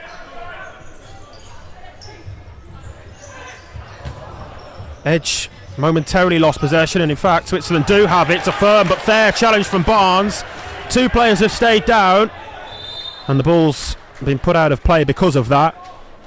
And it's Barnes and Marcianakis who came together in that collision. Yeah, and Liam Palfreyman, he just, as he put the ball out, he just doubled over and put his head in his hands, and he knows how good an opportunity that was. The passage of play that led up to it really pulled Switzerland apart, shredded through their defence, and then just put it slightly over the bar. But Jake Barnes, he's had a good couple of minutes there, but having to go off though. But he's certainly had an impact in that last rotation. Yeah, still thinking about it. I think that chance there, Liam Palfreyman. It's almost a double chance, wasn't it? Not just with the chance that was before that for Adubafor, but even in that moment of play, there were a couple of bites at it for England to add a fourth. But it was the 4-0 working wonders, cutting through the Swiss defence like a knife through butter. Yeah, it literally is a death by 1,000 cuts, because you're just waiting for them to switch off and then play that vertical pass, and then can you undo them? Tozer thought he might be able to intercept that. Just jumped trying to do so.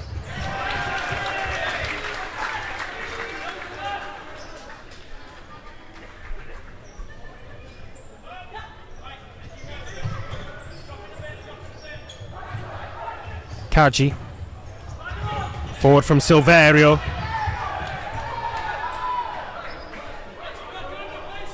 England doing a good job here. They're forcing the Swiss to go long, and Jordan Edge there managed to pick that pass, and I think this is quite a good passage of play here from the Swiss. Adubafor. Tozer stayed back and was initially used as a sort of screen to open up more space for Adubafor before then receiving the pass. Has to be a foul, and indeed it's given on Harry Tozer. That's good play from Tozer. He just played the pass, drew the foul, and England move on. Was one of the lesser used players in the first half, Harry Tozer, but he's done well when he's been on court here in the second half. A do before goes down the line and gets the shot away, but it's into the side netting. That's a sight we see a lot in the National Futsal Series. The do before down that left hand side. Yeah, he loves it on that left wing. Swiss man down off the ball, and it's going to be put out of play by Yossi. Visitors feeling that they were worth a free kick being given there.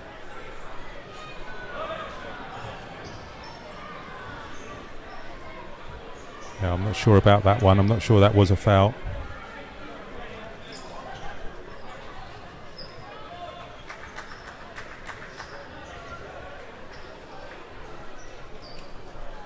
Well, 11 minutes and 55 seconds the clock reads now. Still England at the 2 foul juncture, so that's been kept down after a couple of early fouls. 2-1 in the foul count against England, and 3-1 the all-important score. Goldstein, as we saw from Switzerland just a minute or two ago, sportingly returning the ball back to the opposition.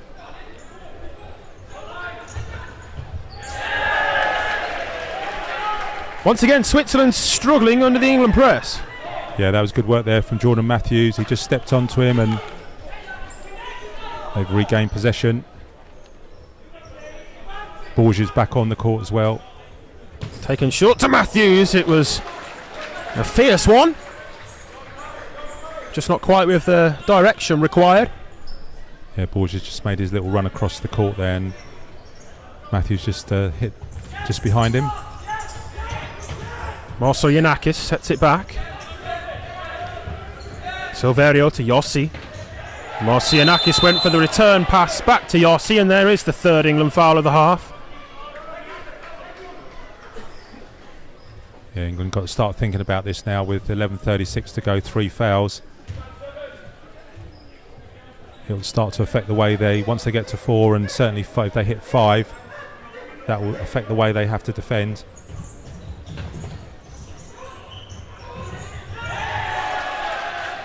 It's a much better challenge there from Jordan Matthews. Cleaner challenge. Yeah, took the ball well and true that time. Marceljanakis. 2 England defenders halting the potential progress of Cauchy on that occasion.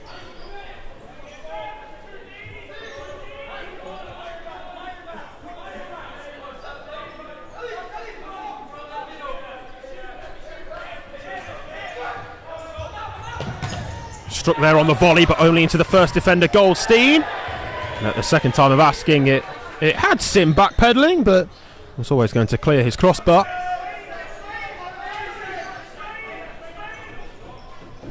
Yeah, the Swiss persisting with the high press now. They know they've got to start forcing mistakes from England and win the ball high up the court.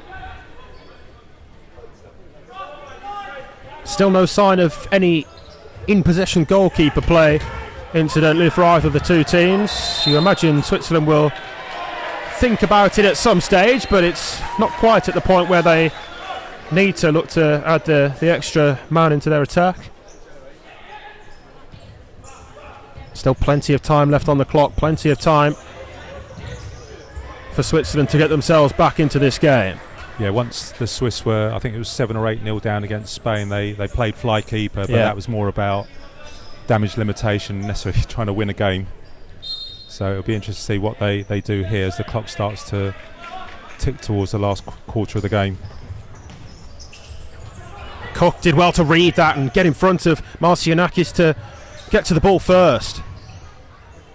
Goldstein into the hands of Aranya, and he kick-starts this counter-attack. Goldstein charging back, but he's not going to get there, is he? He got there! Somehow it looked unlikely because he was the wrong side of the on-rushing Switzerland attacker, and he managed to get to the ball before Nick Reinert. Yeah, I think he's had to, that was a lung-busting 38-metre run to win that ball back. Marcianakis. Goldstein sees it out. And he knows it's time to come off the court as well as Palfman comes back on. And that's what you want from your players. He knew that he was done and he had to get off. Yeah, Jake Barnes back on after that earlier slight injury concern as well. Good to see him back onto the court as Palfman brings it down superbly. Goes for goal on his less favoured left foot, and there wasn't quite the conviction behind the strike that there might have been if it was mirrored on the opposite side onto his right foot. Silverio. Reinert. Cook in the right place at the right time again, as he so often is. There was good communication between Jake Barnes and Stuart Cook there. They thought about swapping players, but they stayed player for player. I think that was a good move. Reinert. Yamari. England ball. And again, great pressure there from Ivan Borges. He's really worked him there and made him make that mistake and concede possession to England. Barnes back to Sim. Palfman finds Barnes, and he had a pocket of space there as well. Some of the England fans asking for a foul, but less so the players. Up to Borges, who turns and shoots and very nearly scored. Yeah, great play there from England. You can see Cook as the fix and Borges as the pivot connecting there, and just couldn't quite get his hips around to get that on target, but some good play again from England, threatening. Still, England do need to be careful because Switzerland continue to pose a threat. Reinert. He has it back. Yamilari.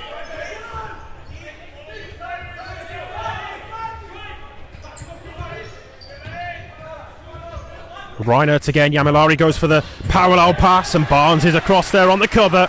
Well read. Yeah, you can really start to see the belief there is growing and growing every moment of this game now on England.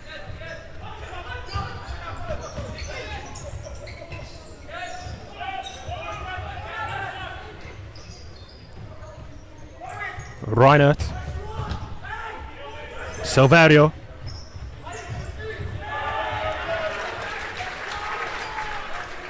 And Borges again leading from the front there with that press, forcing a mistake, and he comes off for a well-earned rest, and Tozer's back on the court. He's really set the tempo for the press, I think, at times for England. Yeah. Ivan Borges in that first line. Tozer, slightly short pass to Edge, but he's done really well to wriggle away of a couple of red shirts. And the defender there, Reinert, got his toe to it. Puts it out of play for the England attacking kick-in. That was some great technical work there from Jordan Edge. He managed to slalom his way out of trouble. Edge all the way across, and it's a golden chance again, and once more it was Palfman with the chance to add to England's tally. It's an unfortunate moment there for Palfman. Got himself in the right position, but again his hips just outside the post and couldn't quite angle it back in, but great delivery there into Liam Palfman. Tapia Owens there with words of encouragement, trying to ensure that those not taken opportunities don't play too much on the mind of the England number 8. He will hope it's not a case of what might have been if they're left to rue the missed opportunities. Edge with the block. 7.5 minutes now on the clock. England have kept that foul count down to just the 3 at the moment as well.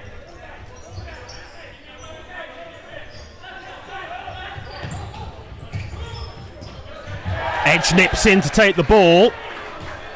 Wanted a free kick, he wasn't going to get it.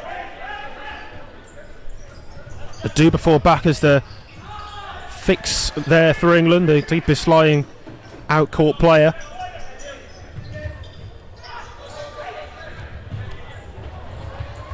Makes a run forward here, and he very nearly kept that in play. Yeah, it's interesting just to have a look at the England bench. There's John Tapia-Owen, but Sean Kitson in the background, just speaking to the next group of players possibly to go on. Tozer bypassed that time. It was nice skill from Silverio. Not what Elias Kaji meant. And again, more England changes. Goldstein, Cook, Barnes, the trio to come back on. There's nothing more disheartening for a player when you make a mistake and he gets clapped by the home fans. And interestingly here for England, a change in goal as well. So Jack Walsh on in place of Johnny Sim for the final, just under 7 minutes. Can change back on and off, of course, if they wish to, but you kind of get the sense from the way that change has been made that it might remain with Walsh on for the closing stages. Aranya bowls it forwards. There's the effort on goal, which is palmed away by Walsh, immediately thrown into the deep end, having to make that save. Yeah, probably not what you want in the first few seconds you're on the court, but he was up to it, Jack Walsh. He just managed to get that out of the danger zone. Yeah, I don't think Sim had to make a save for a good little while, but Walsh immediately having to do so there, and I wonder whether this might be why Jack Walsh is onto the court for England. Yeah, we know Jack Walsh is very, very good with his feet, as well as being a top-class goalkeeper, and England into game management mode. Let's see how it plays out. 6 minutes left to play. Still no sign of any fly goalkeeper or the like for Switzerland. Kaji towards the back stick. Cook got there first though. Here's Garcia. Vital interception there from Stuart Cook. Books and takes aim, and he was only a whisker wide. It will be a corner. It must have taken a touch en route through. Yeah, so just Jack Walsh just had to be sure there and be safe. Stuart Cook trying to get Borges in the right position. So England set up again in the regular Y-shaped defensive setup, and it works for them. Yeah, Ivan Borges, he's been absolutely brilliant in possession and out of possession tonight. Player who started his futsal journey with Enfield Futsal Club back as a youngster, as Cook goes for goal from inside his own penalty area again.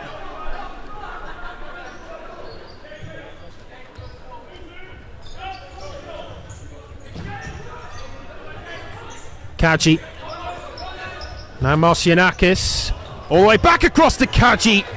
It was Garcia, I beg your pardon, coming in on the far side there with the effort for Switzerland. Couldn't keep it down or on target.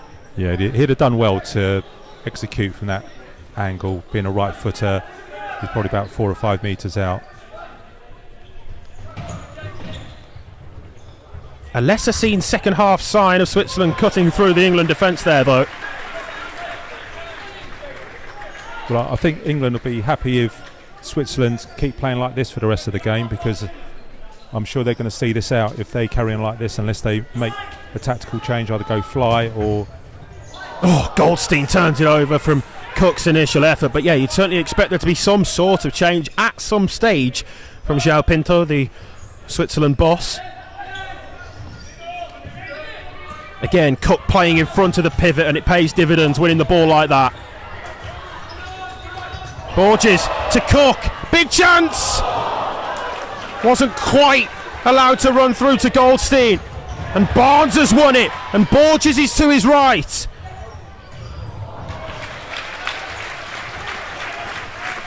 End-to-end stuff again. Yeah, and I think the crowd are really appreciating the effort the England players are putting into this game.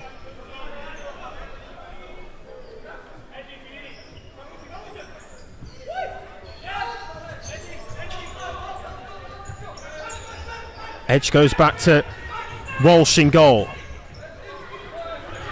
Edge takes it on the chest that time. And it's out for another England set piece. It's a corner.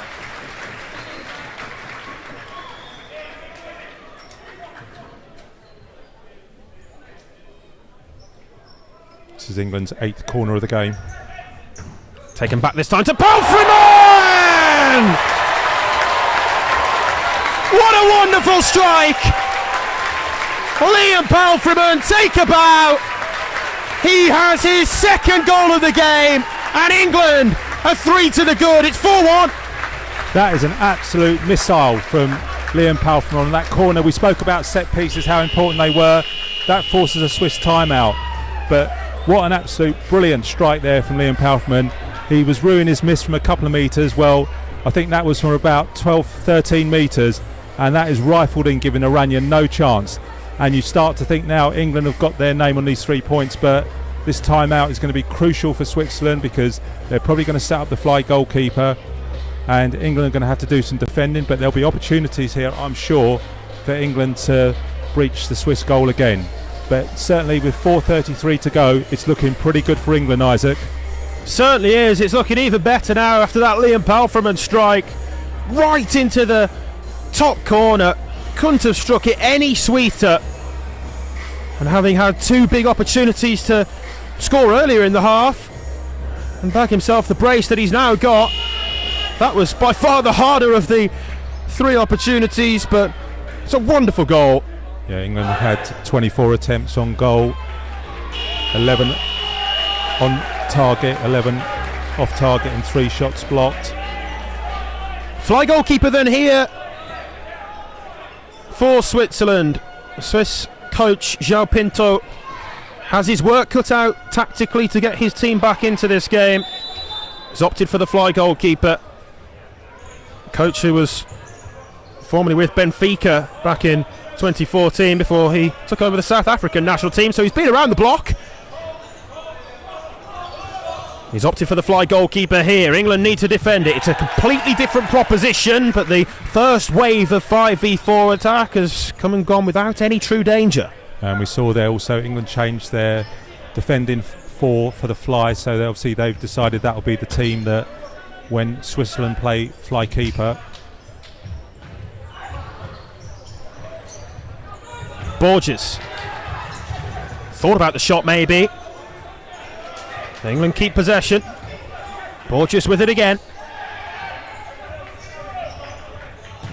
Edge back to Sim, who's back on in goal as Switzerland are playing with the 5v4. England have changed their goalkeeper back as well. Probably less opportunity now for England to make use of their goalkeeper in possession in any meaningful way. So Sim, as the preferred shot stopper, is back on.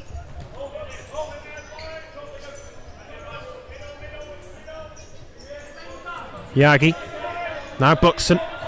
They've just got to be careful here and not over press and just keep their shape and block the diagonal pass.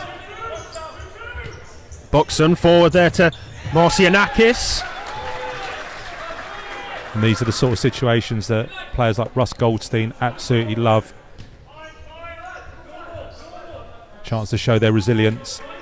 3:25 left on the clock.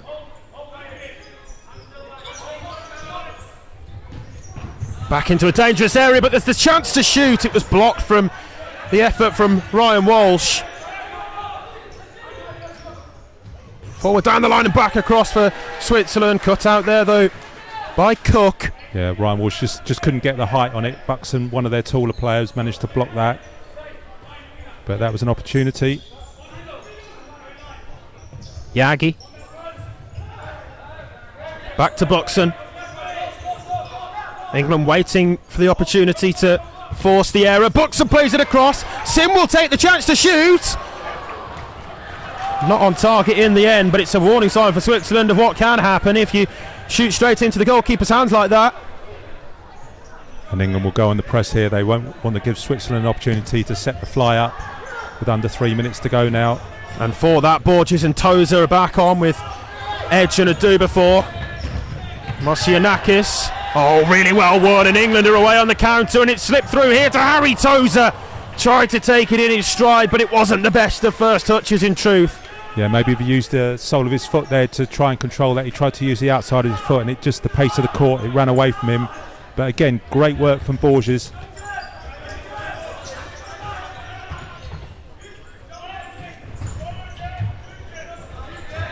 Past Tozer.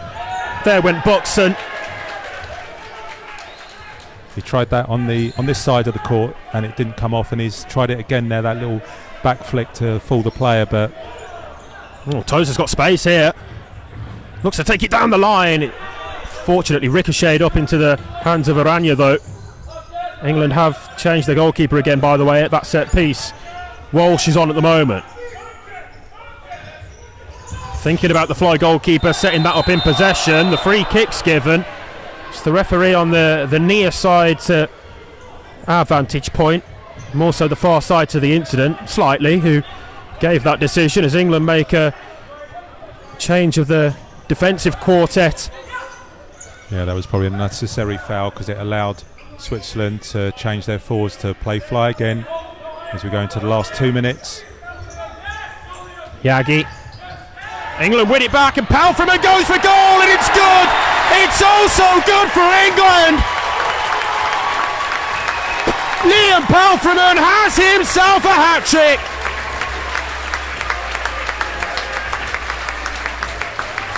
Just listen to this! England surely now have the 3 points well and truly wrapped up. 5-1! Yeah, it's going to take a miracle from Switzerland to get anything back from here. England, they can start to tap themselves on the back. I think we've got to give a lot of credit to John Tapia-Owens, the game plan he set up, Isaac. They've seen it through despite the little setback of going 1-1. They've believed in it, they've stuck to it, they've won their battles. The goalkeepers have been brilliant. John Sim in particular has made some tremendous saves, and right across the court every player can be very proud of themselves here. Absolutely outstanding performance to a man. There's still work to do, but it looks like England are very nearly there now. 5-1. It's comfortable. On the scoreboard, it's comfortable late on. Yagi. Past Edge. He's got it now, though. And he's got Borges to his left in support as well. Or Brooker to his right, who's on in the closing stages as well, the youngster. Yeah, they had a 3-on-1 there, England. But it is what it is, and England just probably could have made a better decision there to make it 6-1, but you don't blame him for going for it at this time of the game. Timeout called.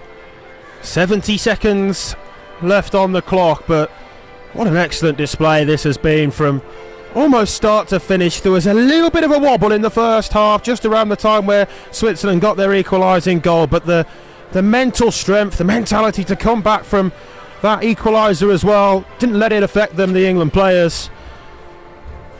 They've had the quality to go on and really take this game by storm, and Switzerland look like they're not sure what's hit them, really. No, and for those watching at home, if you're wondering about whether you should come and watch the other games that England have got against Spain and Bosnia here at Loughborough, you can still get your tickets online for those games. Tickets still available, but what a performance by England tonight. You know, I'm not sure. We were hopeful. I did say an England win. I wasn't prepared to stick my neck out on the score, Isaac, I'll be honest with you. Yeah, well, it's a win. That's very nearly confirmed now for England, and what a win it will be. Brooker took the chance to shoot. Former England under-19s captain Jamie Brooker. Walsh over the halfway line, clipped forward towards Brooker. Borges went in for the challenge, didn't win the ball, but Edge has it now.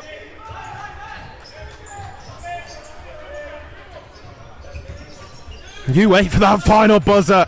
Celebrations will be something to behold, I'm sure. The long range effort over the goalkeeper there, but over the bar as well. It was an uncharacteristic England error from what we've seen in this game. Yeah, we just want to make sure we finish this game properly and don't take any unnecessary risks.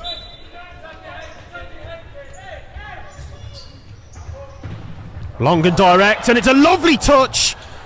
Tozer trying to get the ball out of his feet to get a shot away, and he's battling hard still. That's what you want to see with all but the 40 minutes finished. And Edge wins it now to take it over the halfway line. Tozer on the overlap.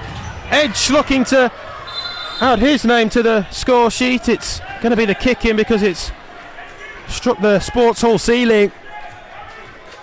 I think Jordan Edge and Kagi having a little bit of a discussion about the scoreline, making sure he knows it. Yeah, well, the Swiss players evidently frustrated. For England, it's the polar opposite.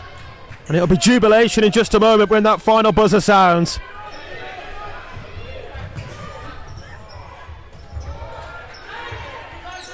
Last couple of seconds.